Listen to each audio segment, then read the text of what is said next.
So as predicted, as we get closer to the debate this week between President Biden and Donald Trump and the whole MAGA world need to now make up excuses why all of their lies about President Biden are not going to be true at the debate and why President Biden is going to do significantly better than Donald Trump at the debate. So one of the things they come up with is that President Biden is on drugs and that he is being injected with Provigil, and that is why he is performing the way he is with basically performance enhancing drugs that make him very jacked up. That's what they say. That's what Trump's been saying all weekend. That's what Fox has been saying all weekend. And that's what they're going to continue saying leading up to the debate. Fox had over the weekend Donald Trump's lawyer, Ronnie Jackson, who Donald Trump in his own cognitive decline frequently refers to as Ronnie Johnson.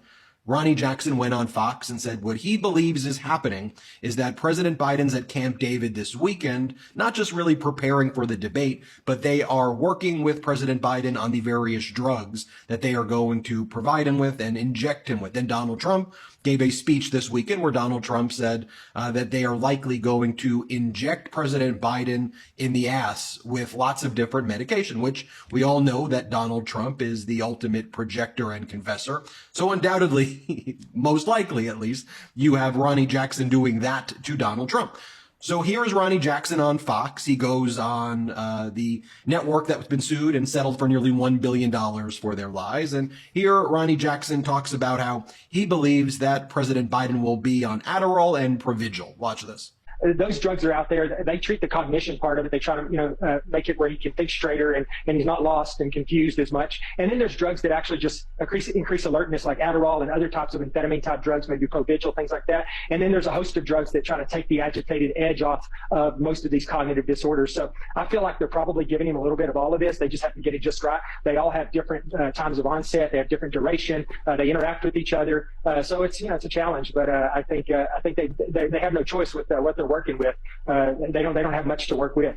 Well, I mean, and as Molly Jong-Fast said, every Republican accusation tends to be a confession. As we said, world-class projection. We learn more and more about how Ronnie Jackson, or should we say Johnson and Trump, work together every single day. And let's not forget that when Dr. Ronnie Jackson was at the White House and he was the doctor to Donald Trump, the White House was turned into a pill mill.